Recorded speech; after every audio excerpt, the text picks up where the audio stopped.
Once upon a midnight dreary, while I pondered weak and weary, over many a quaint and curious volume of forgotten lore, while I nodded, nearly napping, suddenly there came a tapping, as of someone gently rapping at my chamber door.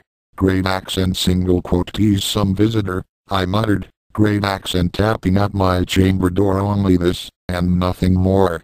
Ah, distinctly I remember it was in the bleak December, and each separate dying ember wrought its ghost upon the floor. Eagerly I wished the morrow, namely I had sought to borrow from my book's surcease of sorrow for the lost Lenore, for the rare and radiant maiden whom the angels named Lenore, nameless here forevermore.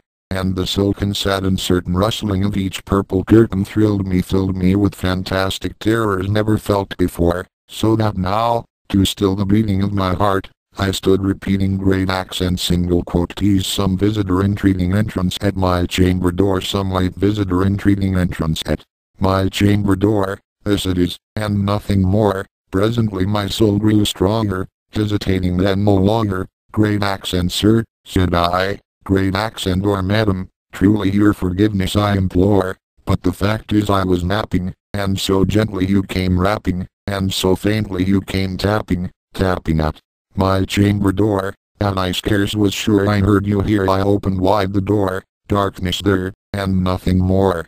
Deep into that darkness peering, long I stood there wondering, fearing, doubting, dreaming dreams no mortal ever dared to dream before. But the silence was unbroken, and the darkness gave no token, and the only word there spoken was the whispered word, great accent Lenore.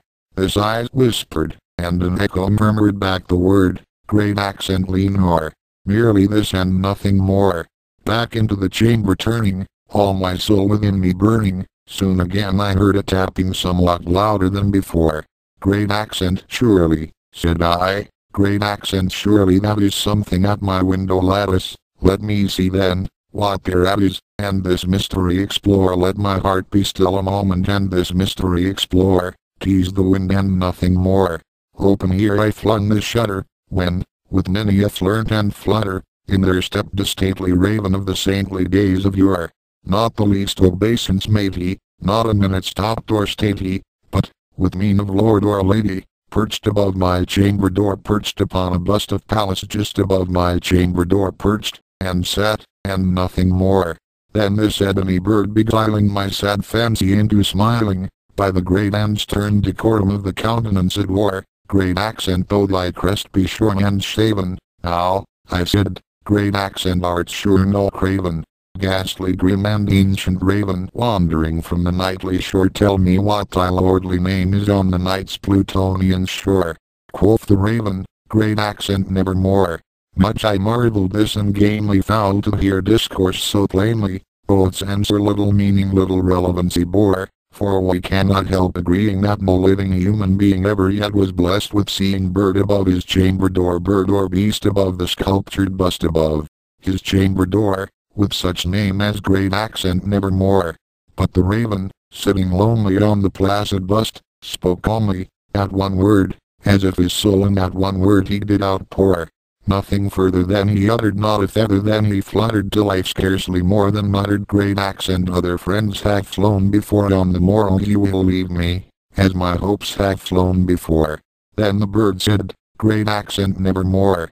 Startled at the stillness broken by reply so aptly spoken, great accent doubtless, said I, great accent what it utters is its only stock and store, caught from some unhappy master whom a merciful disaster followed fast and followed faster, till his songs one burden bore, till the dirges of his hope that melancholy burden bore of nevermore.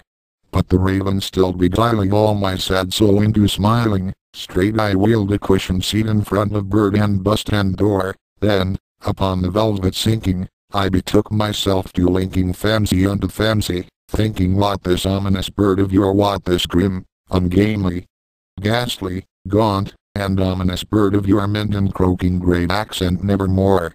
This I sat engaged in guessing, but no syllable expressing to the fowl whose fiery eyes now burned into my bosom's core. This and more I sat divining, with my head at ease reclining on the cushion's velvet lining that the lamp light clothed o'er, but whose velvet violet lining with the lamplight gloating o'er, she shall press, nevermore.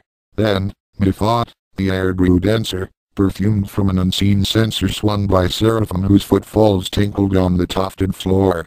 Great accent wretch, I cried, great accent, by God hath lent thee, by these angels he has sent thee respite and nepenthe from my memories of Lenore. Quaff, oh quaff this kind nepenthe, and forget this lost Lenore. Quoth the raven, great accent nevermore. Great accent prophet, said I, great accent thing of evil. Prophet still, if bird or devil, whether tempter sent, or whether tempest tossed thee here ashore, desolate yet all undaunted, on this desert land enchanted, on this home by horror haunted, tell me truly, I implore, is there balm in Gilead? Tell me, I implore. Quoth the raven, great accent nevermore. Great accent prophet, said I, great accent thing of evil. Prophet still, if bird or devil, by that heaven that bends above us, by that God we both adore, tell this soul with sorrow laden if, within the distant Aden, it shall clasp a saint maiden whom the angels named Lenore, clasp a rare and radiant maiden, whom the angels named Lenore. Quoth the raven, great accent nevermore. Great accent, be that word our sign of parting, bird or fiend. I shrieked up starting, great accent, get thee back into the tempest and the night's Plutonian shore. Leave no black plume as a token of that lie thy soul hath spoken.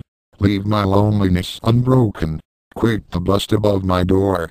Take thy beak from out my heart, and take thy form from off my door. Quoth the raven, great accent nevermore. And the raven, never flitting, still is sitting on the pallid bust of Pallas just above my chamber door, and his eyes have all the seeming of a demon's that is dreaming, and the lamplight o'er him streaming throws his shadow on the floor, and my soul, from out that shadow that lies floating on the floor, shall be lifted nevermore.